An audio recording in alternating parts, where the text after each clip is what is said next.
Right, let's get into it. Well, the world may be going to hell in a handcart, and we're going to cover all the serious stuff in a little bit. But amidst all the chaos, I guess on some level, it is heartening to know that there is one thing we can still count on. That is this: if you put Joe Biden in front of cameras at an important event, well, it's not going to be great. This week, of course, saw Australian Prime Minister Anthony Albanese touch down in Washington. Talk about timing.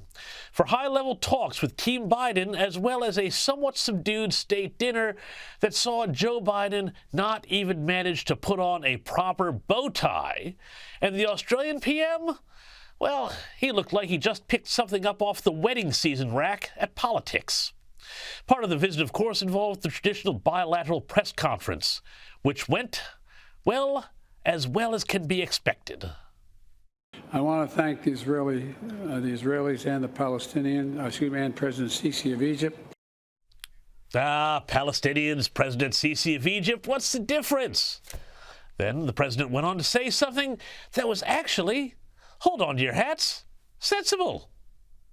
I'm convinced one of the reasons Hamas attacked when they did, and I have no proof of this, just my instinct tells me, is because of the progress we were making towards regional integration for Israel and regional integration overall. Yes, got it in one, Mr. President, even if it was, shall we say, rather inelegantly expressed. Because it's true. Israel's increasingly close ties with the Arab world, including even Saudi Arabia, a process that was started under the Abraham Accords, started by your predecessor, Sir one Donald J. Trump, not that you'd acknowledge it, surely helped provoke Iran, which also is in competition with the Arab world to use Hamas to attack Israel. Good stuff, Mr. President. And yet then you had to go and ruin it. And we can't leave that work behind. And one more word on this. I continue to be alarmed about extremist settlers attacking Palestinians in the West Bank. Geez. So let's get this straight. Hamas has just butchered 1,400 people and taken 200 more hostages, human shields, and this is what the president's worried about. Honestly, I mean, sure, obviously Israeli civilians shouldn't launch freelance attacks on innocent Palestinians.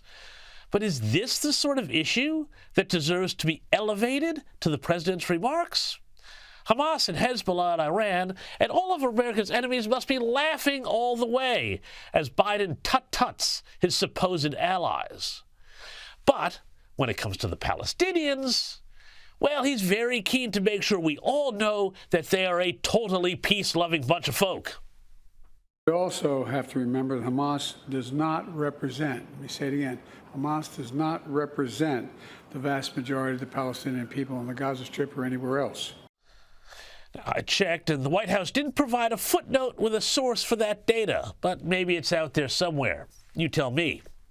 Then, of course, there were the usual stumbles, losing his way in the order of proceedings. Oh, I get that. I get that. Okay. PBS. Getting testy with reporters. But aren't these hostages in jeopardy if there is a ground invasion? You want to make a speech? Making a weird, debunked claim about going on a road trip with Xi Jinping. The fact is that I have met with Xi Jinping more than any other world leader has. I've had over 68 hours of private meetings, just he and I with simultaneous interpreters, starting back when I was vice president, because it wasn't appropriate for a president of the United States to be meeting with the vice president. So I traveled 17,000 miles with him. Yeah, Xi Jinping, he's the new corn pop, haven't you heard? And of course, anyway, it wouldn't be a Biden stand-up without an anyway. We have had troops in the region since 9/11 to go after ISIS and prevent its reemergence in both, anyway, in the region. Anyway, to be fair to the president, he did have some moments of clarity during this press conference. He said that Israel absolutely had a right to defend itself, which is great, and, hallelujah, he cast doubt on the death toll figures out of Gaza, saying, quote, I have no notion that the Palestinians are telling the truth about how many people are killed. So credit where credit is due. Biden is right, and no one should take figures from the laughably named Hamas Health Ministry as anything more than lies and propaganda. Yet, as I have said before, and I will continue to say on this program, it is completely hypocritical for the Biden administration to talk tough and say Israel can defend itself while also trying to play Israel off a break by trying to determine the extent to which it can fight back against Hamas and its lunatic Ayatollah paymasters in Tehran. The same guys, by the way, who first Obama and now Biden are still going to allow to get a nuclear bomb one of these days.